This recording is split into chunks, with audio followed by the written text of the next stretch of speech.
अहीरवाल में वर्चस्व की जंग शुरू हो चुकी है। कांग्रेस ने जैसे ही अहीरवाल में कमान सौंपी, प्रदेश अध्यक्ष बनाया तो हलचल शुरू हो गई नेताओं में। राव नरेंद्र सिंह ने कहा अब माहौल बदलता हुआ दिखेगा, तो हरियाणा की मंत्री आरती राव ने भी कह दिया दक्षिण हरियाणा में राव इंद्रजीत से बड़ा कोई नेता नहीं है। और इस इलाके में कांग्रेस को मजबूत करने के प्लान के साथ ही अहीरवाल में कमान सौंपी है कांग्रेस ने। लेकिन राव इंद्रजीत के सामने, बीजेपी के सामने राव नरेंद्र कांग्रेस को कितना मजबूत कर पाएंगे? तो क्या वाकई कांग्रेस माहौल को बदलने में कामयाब हो पाएगी? और क्या राव इंद्रजीत के वजूद के आगे कांग्रेस का यहां मजबूत होना मुश्किल है? दोस्तों नमस्कार, मैं आपका यार जतिन पत्रकार। जैसे ही अहीरवाल में कमान सौंपी कांग्रेस ने, ठीक वैसे ही सियासी हलचल भी शुरू हो गई है दक्षिण हरियाणा में अहीरवाल में। क्योंकि अहीरवाल लगातार बीजेपी के साथ खड़ा रहा है पिछले 3 चुनावों से, जो पहले कांग्रेस के साथ दिखता था। लेकिन अब कांग्रेस ने इस क्षेत्र में पार्टी की मजबूती के लिए अहीरवाल के नेता को ही जिम्मेदारी सौंपी है, प्रदेश अध्यक्ष की, राव नरेंद्र सिंह को। पूर्व मंत्री हैं और 3 बार विधायक रह चुके हैं, अब तक हुड्डा सरकार में मंत्री भी रहे हैं, जिसकी वजह से अब अहीरवाल क्षेत्र में दक्षिण हरियाणा में वर्चस्व की जंग शुरू हो गई है, बयानबाजी होने लगी है। राव नरेंद्र सिंह ने कहा कि पार्टी ने दक्षिण हरियाणा में अहीरवाल में जिम्मेदारी सौंपी है, इससे कांग्रेस पार्टी में पूरा जोश है, बीजेपी इससे बौखलाई हुई है। उन्होंने कहा कि लोग सड़कों पर होंगे, बीजेपी को गद्दी छोड़ने के लिए मजबूर कर देंगे। यहां के लोग बदलाव चाहते हैं। उनसे दरअसल सवाल किया गया कि अहीरवाल जिसके साथ रहा है, सरकार उसकी बनती है, राव इंद्रजीत को कितना चैलेंज दे पाएंगे आप? तो उन्होंने जवाब दिया कि यहां 36 बिरादरी के लोग रहते हैं, कांग्रेस सबकी पार्टी है, यह समय का परिवर्तन होता है। अहीरवाल कभी कांग्रेस का भी होता था और अब निश्चित रूप से माहौल बदलेगा। सिर्फ एक कमी थी, कांग्रेस संगठन नहीं बना पाई थी और अब संगठन बन गया है। कांग्रेस पार्टी के हमारे हाईकमान ने जो जिम्मेदारी इस इलाके को दी है, दक्षिण हरियाणा को दी है, चाहे वो महेंद्रगढ़ है, रेवाड़ी है, गुड़गांव है, सब हमारा एक ही क्षेत्र है। रेवाड़ी तो वैसे भी जिला महेंद्रगढ़ का ही पार्ट हुआ करता था। बहुत बड़ा हाईकमान ने हम पे भरोसा जताया है। पूरे कांग्रेस पार्टी में एक पूरा जोश है, जिससे विपक्ष पूरी तरह से, चाहे वो भाजपा है, चाहे इन है, बौखला गया है।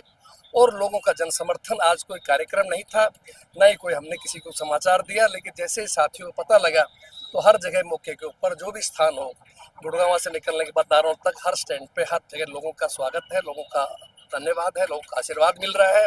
और मैं समझता हूँ ये मेरे प्रति नहीं है, ये कांग्रेस के प्रति है। और वोट चोरी करके गद्दी पे ये लोग बैठे हैं, तो हस्ताक्षर अभियान हमारी पार्टी ने शुरू किया है।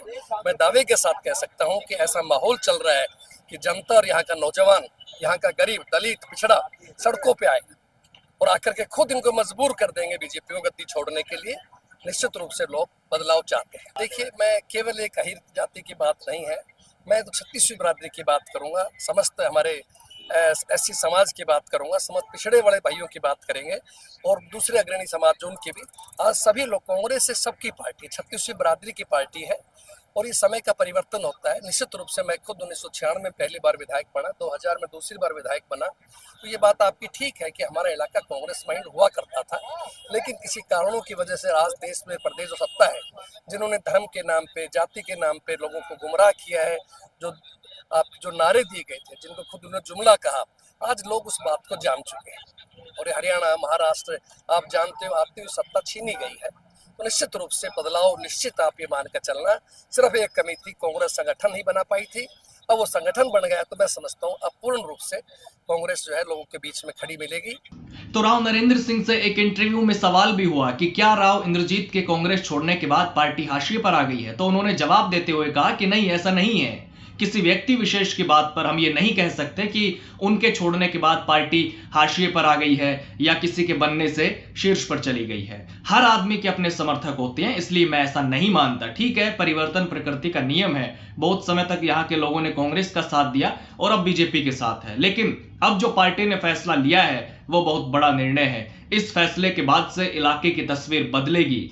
आप देखना, निश्चित रूप से इस इलाके से बहुत बड़ी संख्या में लोग जुड़ेंगे और यहां पर बदलाव देखने को मिलेगा। तो राव नरेंद्र सिंह ने अहीरवाल में बदलाव को लेकर जो बयान दिया, उस पर राव इंद्रजीत सिंह की बेटी और हरियाणा की मंत्री आरती राव ने भी बड़ा दावा किया है और उन्होंने कहा है कि दक्षिण हरियाणा में राव इंद्रजीत से बड़ा कोई नेता नहीं है, ये सब जानते हैं। फिर चाहे कांग्रेस अपने प्रदेश अध्यक्ष को रखे या ना रखे, कुछ फर्क नहीं पड़ता। यानी उन्होंने अपने पिता राव इंद्रजीत को दक्षिण हरियाणा में सबसे बड़ा नेता बताया है। सुनिएगा। आज सभी नागरिक हैं, भारतीय जनता पार्टी हमारे माननीय प्रधानमंत्री के लिए पूरे पूरे हरियाणा से, और जहाँ तक हम लोकसभा की बात करें तो हम चाहते हैं कि हम प्रधानमंत्री के लिए और किसी को नहीं बनाना।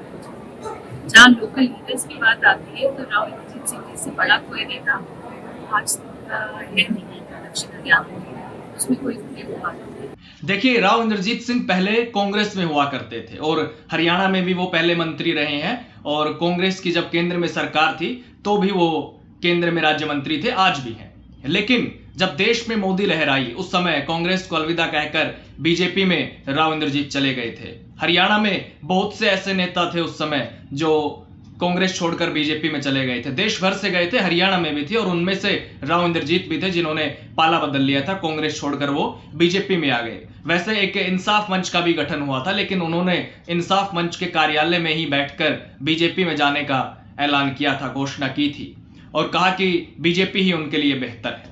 हालांकि जब मोदी लहर थी तो हरियाणा में सिर्फ अहिरवाल ही नहीं बल्कि अहिरवाल के अलावा भी 36 और सीटें बीजेपी ने जीती थी 2014 में, जब पहली बार पूर्ण बहुमत से बीजेपी की सरकार बनी थी प्रदेश में। लेकिन अहिरवाल की भूमिका अहम इसलिए थी क्योंकि सुपड़ा साफ हो गया था यहां कांग्रेस का, एक भी सीट नहीं जीत पाई थी इस क्षेत्र में कांग्रेस। उसके बाद 2019 में भी जब बीजेपी 75 पार का नारा देकर महज 40 सीटों पर सिमट गई थी, बहुमत भी नहीं मिला था, उस समय भी अहिरवाल ने 11 में से 8 सीटें दी थी बीजेपी को, कांग्रेस को सिर्फ 2 सीटें मिल पाई थी उस समय भी, एक पर निर्दलीय की जीत हुई थी।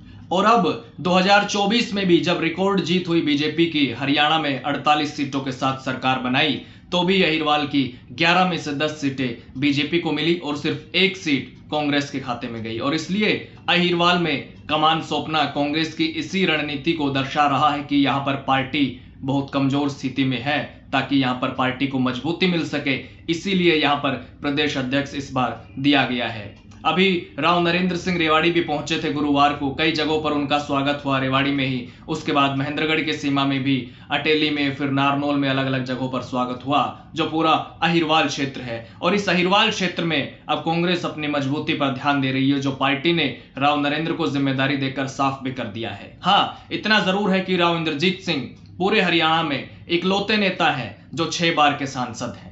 हरियाणा में ऐसा कोई दूसरा नेता नहीं है जो 6 बार सांसद बना हो। लेकिन सवाल यह है, क्या अहिरवाल में वाकई सिर्फ राव इंद्रजीत की वजह से बीजेपी को जीत मिल रही है, या फिर समय फिलहाल ऐसा है कि राव इंद्रजीत को बीजेपी और बीजेपी को राव इंद्रजीत सिंह की जरूरत है? क्योंकि एक समय था जब राव इंद्रजीत सिंह बड़ी जीत हासिल करते थे, बड़ी जीत दर्ज करते थे, लेकिन आज उनके वोट बैंक का ग्राफ काफी गिर चुका है। 2019 में गुरुग्राम लोकसभा सीट से उनकी 3,86,000 से भी ज्यादा वोटों से जीत हुई थी।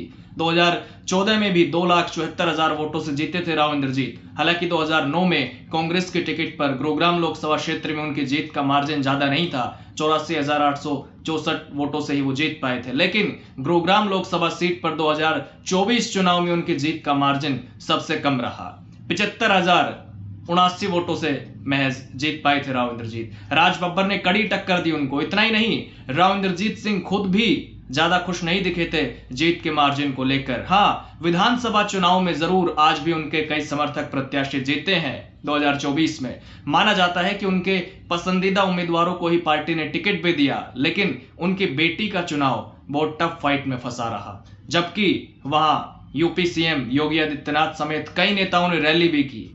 अटेली में उनकी बेटी आरती राव चुनाव जरूर जीत गई, लेकिन सिर्फ 3,085 वोटों से, एक राजघराने से होने के बावजूद। हालांकि यहां पर एंटी राव भी एक बड़ा फैक्टर था, लेकिन उनकी जीत को लेकर काफी चर्चा भी रहती है और कोर्ट में केस भी चल रहा है।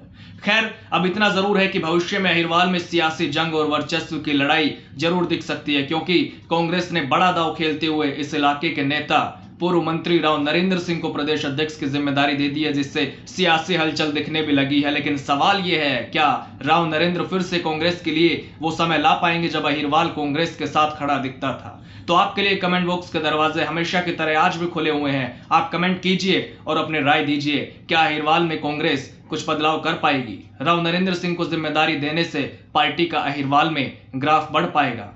आप क्या सोचते हैं? राय जरूर दें। नमस्कार।